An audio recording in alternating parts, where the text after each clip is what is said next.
Welcome back to our channel Himashailaja homely tips and vlogs. So ఈరోజు morning నుంచి evening వరకు vlog అనమాట. So vlog మొత్తం చూసేయండి లాస్ట్ వరకు. ఫుల్ వర్షం పడుతూ ఉంది.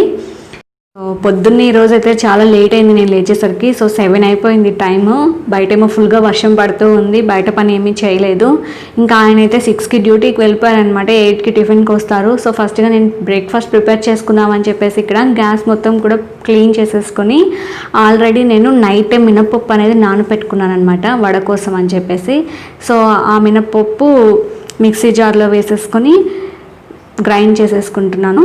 సో ఇక్కడ నేను మినపప్పు చూస్తున్నారు కదా, ఈ మినపప్పు అయితే నేను ఎక్కువగా డీమార్ట్లో తెప్పిస్తాను. సో బాగా లావు ఉంటుంది మినపప్పు అయితే, అండ్ వడ కూడా చాలా టేస్టీగా ఉంటుంది అనమాట. అందుకే నేను ఎక్కువగా డీమార్ట్లోనే తెప్పిస్తూ ఉంటాను.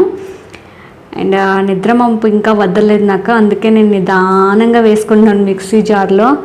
అండ్ నేను లేచాను కదా, నేను లేచిన వెంటనే మా బిట్టు బాబు కూడా స్పర్శ తెలిసిపోతుంది అనుకుంటా పిల్లలకి. వెంటనే లేస్తాడు, ఇంకా వాడిని పోయి తీసుకొచ్చుకోవాలి. మినపప్పు మిక్సీ జార్లో వేసేసి ఇంకా బిట్టుబాబు ఏడుస్తూ ఉన్నాడు అనమాట. ఇంకా నేను వాడిని తీసుకొద్దామని వెళ్ళాను. చూస్తున్నారు కదా, స్పర్శ బాగా తెలుస్తుంది అనమాట మనం పక్కన ఉన్నామా లేదా అనేసి. సో అందుకోసం వాడు ఏంటంటే నేను వెంటనే నేను లేస్తాడు, నేను పడుకున్నప్పుడు పడుకుంటాడనమాట. సో నేను వాడు పడుకున్నప్పుడే పడుకోవాలి, వాడు లేచినప్పుడు నేను లేయాలి. సో ఇంకా లేచి వచ్చాడు. ఇంకా బిస్కెట్ ఉంటే బిస్కెట్ ఇచ్చేసాను అనమాట. తర్వాత వచ్చేసి ఇక్కడ నేను చట్నీ కోసం అని చెప్పేసి ఒక ప్యాన్ అనేది పెట్టేసుకున్నాను. పెట్టుకొని వేరుశనగపప్పులు వేసి వేయించుతూ ఉన్నాను అనమాట. సో ఇక్కడ మా బిట్టు బాబు చూడండి ఎట్లా చూస్తున్నాడో, మా మమ్మీ ఏంటో చేస్తుంది అన్నట్లుగా చూస్తూ ఉన్నాడు. సో ఇవి మా కిచెన్ అనమాట. క్వార్టర్స్లో అయితే ఇలాగే ఉంటుంది, టెంపరీగా ఉండే హౌసెస్ కాబట్టి ఇలాగే ఉంటాయి. సో ఇక్కడ వచ్చేసి మినపప్పు అయితే నేను గ్రైండ్ చేసేసుకున్నాను. బిట్టుబాబు ఏమో వాకర్లో వేసాను అనమాట. బిట్టుబాబు ఆడుకుంటూ ఉన్నాడు. వాడు ఆడుకుంటూ ఉంటే నేను ఇక్కడ ఉల్లిపాయలు సన్నగా తరుక్కొని ఈ ఉల్లిపాయలన్నీ కూడా మినప్పిండిలో వేసేసుకొని తర్వాత కొంచెం సాల్ట్ మనకి ఎంత సరిపోతుందో అంత సాల్ట్ వేసాను. ఇక్కడ నేను ఏమీ వేయలేదన్నమాట. మీకు ఇష్టమైతే మీరు వడలో సోడా ఉప్పు కానివ్వండి లేదా మైదా పిండి మిక్స్ చేసుకోవచ్చు. సో నేను ఇక్కడ అవి రెండు కూడా వేయలేదు. వెంటనే మళ్ళీ చింటు బాబు కూడా నిద్ర లేచాడు అనమాట. సో ఇంకా ఆయన్ని ఎత్తుకొని ఆయన్ని ముద్దులాడుతూ ఆయనకి జోల పాడుకుంటూ ఇంకా ఆడుకోనానా అని చెప్పేసి కొంచెం సముదాయించి ఇంకా ఆయన్ని కూడా ఆడిస్తూ నా పనులన్నీ చేసుకుంటూ ఉన్నాను. సో ఇంక ఇక్కడ వచ్చేసి నేను గ్యాస్ పైన ఒక ఎడలపాటి బాండి పెట్టేసుకొని మనకి ఎంతైతే ఆయిల్ వేసుకోవాలో మీ ఇష్టం అది. సో నేను ఇక్కడ ఆయిల్ అనేది హీట్ చేసుకున్నాను అనమాట వడ వేయడానికి. సో ఈలోపు నేను ఇక్కడ ఒక ప్లాస్టిక్ కవర్ అనేది తీసుకొని ప్లేట్ పైన పెట్టుకున్నాను. ప్లేట్ పైన పెట్టుకోవడం ఏంటంటే మనకి అది అద్దడానికి చాలా ఈజీగా ఉంటుందన్నమాట. సో అందుకోసం అని చెప్పేసి నేను ఇక్కడ ప్లేట్ పైన కవర్ పెట్టుకున్నాను. అలాగే కొంచెం వాటర్ యాడ్ చేయండి ఆ కవర్ పైన. ఆ తర్వాత కొంచెం పిండి తీసుకొని తడి చేసుకుంటూ పిండి తీసి అదుముతూ ఉండాలి. అలాగైతేనే మన చేతికి అంటకుండా నీట్గా నూనెలో వేయడానికి వస్తుందన్నమాట. సో చూస్తున్నారు కదా నేనైతే ఇలా రౌండ్గా అదిమేసుకున్నాను. అదుముకొని ఒక చిన్న హోల్ అనేది పెట్టుకున్నాను.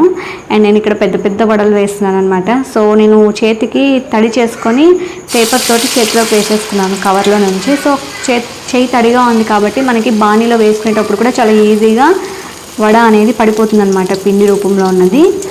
సో ఇక్కడ చూస్తున్నారు కదా వడ అయితే చాలా బాగా వేగుతూ ఉంది. సో ఇక్కడ నేను సిమ్లో పెట్టేశాను, కానీ ఆల్రెడీ ఆయిల్ అనేది హీట్ అయిపోయింది కాబట్టి మనకి చాలా త్వరగా కలర్ అనేది చేంజ్ అవుతుంది, బట్ చాలా టేస్టీగా ఉంటుంది. సో ఇక్కడ చూస్తున్నారు కదా, ఒకసారి మీరు కూడా ట్రై చేయండి. నేనైతే ఇక్కడ సోడా ఉప్పు కానివ్వండి మైదా పిండి కానీ వేయలేదు నాకు, ఎందుకంటే పిల్లలు తినరని చెప్పేసి నేను ఇవి మాత్రమే వేసుకున్నాను. సోడా ఉప్పు మైదా పిండి మాత్రం వేయలేదు. వడ అయితే కంప్లీట్ చేసేసాను, చాలా బాగా వచ్చాయన్నమాట. ఒకసారి మీరు కూడా ట్రై చేయండి నాలాగే. ఒకసారి ట్రై చేస్తే చాలా ఈజీగా ఉంటుంది, ట్రై చేసి చెప్పండి. చూస్తున్నారు కదా వడ అయితే చాలా బాగా వచ్చింది అండ్ చాలా టేస్టీగా ఉంది. అండ్ ఈ వడలు వచ్చేసి బాలింతలు కానివ్వండి, కడుపుతో ఉన్న వాళ్ళు కానీ తిన్నారంటే వెన్నెముక నడుము నొప్పి లేకుండా ఉంటుందన్నమాట. ఇక్కడ లాస్య పప్పకి అందరికీ స్నానాలు చేయించేశాను. సో ఇక్కడ నేను లాస్య పప్పకి పఫ్ ఎలా వేసుకోవాలో చూపిస్తాను. చిన్నపిల్లలకి కష్టంగా ఉంటుంది కదా, మీకు వీలుంటే అమెజాన్ దాంట్లో తెప్పించుకోండి. వీటి పేరు వచ్చేసి బంపిక్స్ అని అంటారు. సో అమెజాన్ దాంట్లో హెయిర్ యాక్సెసరీస్ అని టైప్ చేస్తే ఇవన్నీ కూడా మనకు వస్తాయి. సో నేనైతే ఒక 2 పీసెస్ తెప్పించాను, ఒకటి చిన్నది ఒకటి పెద్దది. సో ఒకటి లాస్య పప్పకి ఒకటి నాకు. అండ్ లాస్య పప్పకి హెయిర్ అయితే కొంచెం ఫ్రంట్ సైడ్ షార్ట్గా ఉంటాయన్నమాట. సో పఫ్ లాగా వేయడానికి కుదరదు అనమాట. సో నేను ఎప్పుడైనా తనకి ఇలా వేయాలి అనుకుంటే ఇది పెట్టేసి వేసేస్తాను. చాలా క్లియర్గా నీట్గా పఫ్ అనేది వచ్చేస్తుంది అనమాట. సో చూస్తున్నారు కదా నేను ఎలా పెడుతున్నానో. తనకైతే బాగుంటుంది. నేను ఎప్పుడన్నా ఎమర్జెన్సీగా ఎక్కడికైనా వెళ్ళినప్పుడు ఏంటంటే 2 జడలు వేయలేను అనుకున్నప్పుడు వెంటనే పైకి దువ్వేసి అది పెట్టేసి 2 టిప్స్ పెట్టేస్తాను అనమాట. సో చూస్తున్నారు కదా నేను ఇక్కడ ఏమో జడేస్తూ ఉంటే చింటూ బాబు బిట్టు బాబు ఇద్దరు ఏం ఆటలాడుతున్నారు, వాళ్ళిద్దరు ఆడుకుంటూ ఉన్నారు. అండ్ లాసేపప్ప హెయిర్ స్టైల్ బాగుంది కదా. అండ్ లాసేపప్పకి నేను నీట్గా రెడీ చేసేసాను. నేను ఇప్పుడు నీట్గా రెడీ చేస్తాను ముగ్గురికి స్నానాలు చేయించేసి. కానీ వాళ్ళు కాసేపటికి మళ్ళీ యథాతథం అంటే ఇంకా తర్వాత అసలు వీళ్ళ మమ్మీ అసలు వీళ్ళకి స్నానాలు చేయించిందా, నీట్గా ఉంచిందా లేదా అన్నట్లుగా తయారైపోతారనమాట. అట్లా తయారైపోతారు. అందుకే వీళ్ళకి రోజుకి నేను ఒక 3-4 సార్లు నీళ్లు పోయాల్సి వస్తుంది. ఎప్పుడు నీళ్లు పోస్తూనే ఉంటాను నీట్గా ఉంచుతామని చెప్పేసి. అయినా వాళ్ళు నీట్గా ఉండరనమాట. ఏదో ఒకటి మా చింటూ బాబు ఎక్కువగా లాస్ట్ పాప అంటే కొంచెం నీట్గా ఉంటుంది, కానీ చింటూ బాబు మాత్రం అబ్బబ్బబ్బబ్బ అస్సలు నీట్గా ఉండడు. సో చూస్తున్నారు కదా లాస్ట్ పాప హెయిర్ స్టైల్ అండ్ పఫ్ బాగా వచ్చింది కదా. ఒకసారి మీకు ట్రై చేయండి. నేనైతే డిస్క్రిప్షన్లో లింక్ ఇస్తాను. సో అది ఓపెన్ చేయండి. మీకు అమెజాన్ దాంట్లో అవైలబుల్గా ఉంటాయి అవి.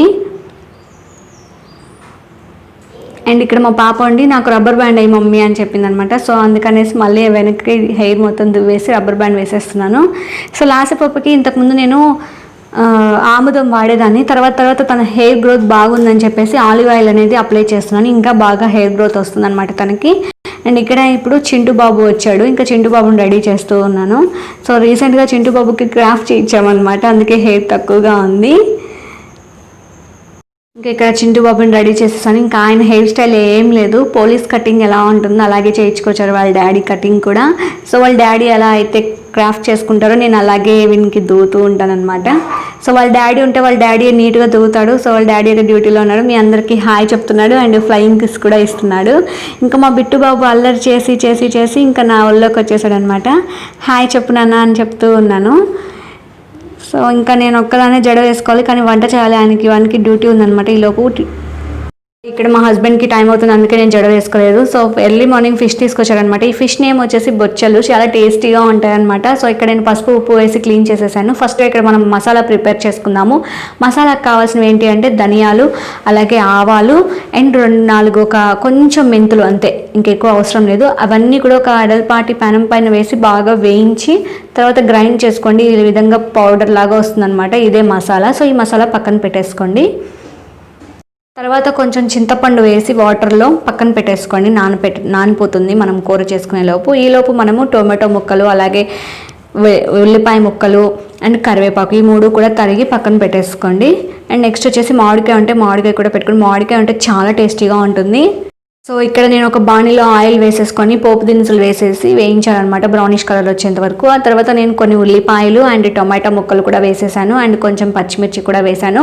అలాగే ఇందులోనే మీరు ఏం చేస్తారంటే మామిడికాయ ముక్కలు వేయండి, చాలా సూపర్ టేస్ట్ ఉంటుంది. నాకైతే మామిడికాయ దొరకలేదు, అందుకని నేను వేయలేదు. సో నాకైతే మామిడికాయ దొరకలేదనమాట. సో నెల్లూరు స్పెషల్ ఏంటంటే మామిడికాయ చాలా ఇంపార్టెంట్, బట్ నాకు దొరకలేదు. సో నార్మల్గా చేసేస్తున్నాను నేను. సో ఇక్కడ నేను కొంచెం పసుపు యాడ్ చేశాను. అండ్ నెక్స్ట్ వచ్చేసి ఎంతైతే కారం మీరు తినగలుగుతారో అంత కారం అనేది యాడ్ చేసుకోండి. అండ్ నెక్స్ట్ ఇక్కడ వచ్చేసి నేను చింతపండు రసం ఆల్రెడీ నానబెట్టుకున్నాం కదా, అది కొంచెం చిక్కగా పిసుక్కోండి. లూజ్గా కాకుండా చిక్కగా ఉండాలి చింతపండు పులుసు అనేది. సో ఇక్కడ నేను చింతపండు రసం అనేది ఈ కర్రీలో కలిపేస్తున్నాను అనమాట. సో ఇదంతా కూడా కాసేపు మగ్గుతూ ఉండాలి. అండ్ కొంచెం లిటిల్ బిట్ వాటర్ అనేది యాడ్ చేసుకోండి.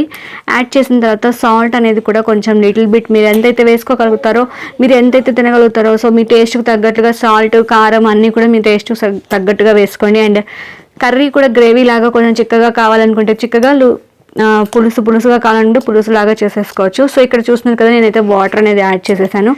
సో ఫైనల్గా ఇక్కడ నేను ఫిష్ అనేది కట్ చేసుకున్న ముక్కలన్నీ కూడా ఇందులో వేసేసాను. అండ్ కొన్ని ముక్కలు వచ్చేసి నేను ఫ్రైకి అని చెప్పి తీసి పెట్టాను, పిల్లలు ఫ్రై తింటారనేసి. సో చూస్తున్నారు కదా, ఇప్పుడు కాసేపు చేప ఎక్కువగా ఉడకకూడదు, మెత్తగా అయిపోతుంది అనమాట. సో అందుకు నార్మల్గా ఉడికించాలి. సో చూస్తున్నారు కదా ఉడికిపోయాయి అనమాట ఫిష్. సో నెల్లూరు స్పెషల్ చేపల పులుసు రెడీ. సో చాలా టేస్టీగా ఉంటుంది, మామిడికాయ అంటే సూపర్గా ఉంటుంది అనమాట. అండ్ ఫైనల్గా మీరు గ్యాస్ పై నుంచి తీసేటప్పుడు ఏంటంటే మనం ముందుగా ప్రిపేర్ చేసుకున్న మసాలా పొడి ఉంది కదా, సో ఆ పౌడర్ని లాస్ట్లో కొంచెం పైన చల్లండి. అలాగే మీ దగ్గర కొత్తిమీర అలా ఉంటే చల్లేయచ్చు. సో కొత్తిమీర నా దగ్గర లేదు, అందుకే నేను వేయలేదనమాట. సో ఇదండి చేపల పులుసు రెసిపీ వచ్చేసి. సో ఇది నెల్లూరు స్పెషల్ అనమాట. మామిడికాయ అంటే సూపర్గా ఉంటుంది, బట్ నాకు మామిడికాయ దొరకలేదు. అండ్ నా హస్బెండ్కి పదే పదే చెప్పాను కానీ ఆయనకు కూడా దొరకలేదు. ఎక్కడ దొరుకుతుంది అసలు, కూరగాయలు దొరకడం లేదు బయట అని చెప్పారనమాట. సో ఇప్పుడైతే ఇది దీంతో అడ్జస్ట్ అయిపోండి. ఇక్కడ చూస్తున్నారు కదా, నేను వంట అయిపోయింది, పిల్లలు తిన్నారు, పడుకున్నారు. ఇంకా మా హస్బెండ్ డ్యూటీకి వెళ్ళారనమాట. ఇంకా నేను ఖాళీగా ఉన్నానని చెప్పేసి మీకు ఒక చిన్న హెయిర్ స్టైల్ అనేది చూపించాలనుకుంటున్నాను ఇక్కడ.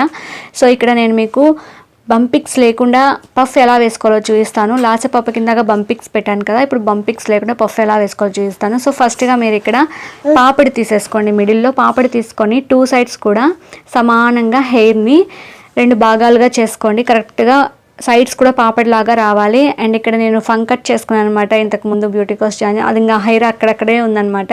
సో మధ్యలో ఒక 2-3 టైమ్స్ నేను కట్ చేసుకున్నాను ఫంక్ లాగా. సో అదే ఇది. అండ్ ఆ 2 కూడా తీసుకున్న పాయలు 2 కూడా ఇలా కలపండి, కలిపి దువ్వండి చిక్కు లేకుండా. సో చూస్తున్నారు కదా నేను ఎలా దువ్వుకుంటున్నాను. సో ఇక్కడ లెఫ్ట్ రైట్ 2 పాయల్ని కూడా జాయిన్ చేసేసాం కదా, నీట్గా క్లియర్గా దువ్వుకొని నేనైతే ఇక్కడ చిక్కు లేకుండా చాలా క్లియర్గా దువ్వుకున్నాను కదా. సో మీకు అవైలబుల్ ఉంటే కొన్ని హెయిర్ స్ప్రేస్ ఉంటాయి, యూస్ చేయొచ్చు మీకు అలవాటు ఉంటే. లేదంటే చేయొద్దు, ఎందుకంటే హెయిర్ స్ప్రేస్ యూస్ చేస్తే బాగుండదు. సో 2 పాయల్ని జాయిన్ చేసిన తర్వాత మీరు ఇక్కడ 2ని గట్టిగా పట్టుకొని మెలి తిప్పిన తర్వాత కొంచెం ఫ్రంట్కి మూవ్ చేసి టిప్స్ పెట్టేసేయండి.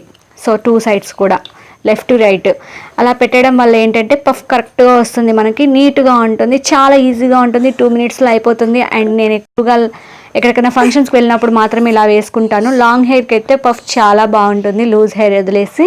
సో చూస్తున్నారు కదా, పాపడి బిళ్ళ పెడితే ఇంకా బాగుంటుంది. అండ్ నాకు ఎలా ఉందో కామెంట్ సెక్షన్లో కామెంట్ చేయండి. అండ్ మీరు కూడా ఒకసారి ట్రై చేసి కామెంట్ సెక్షన్లో కామెంట్ చేయండి, ఓకేనా. చూస్తున్నారు కదా, పఫ్ అయితే పర్ఫెక్ట్గా వచ్చింది. అండ్ ఈరోజు వ్లాగ్ అయితే ఇంతటితో ఎండ్ చేసేద్దాము. అండ్ ఎలా ఉందో నా కామెంట్ సెక్షన్లో కామెంట్ చేయండి. Take care, bye.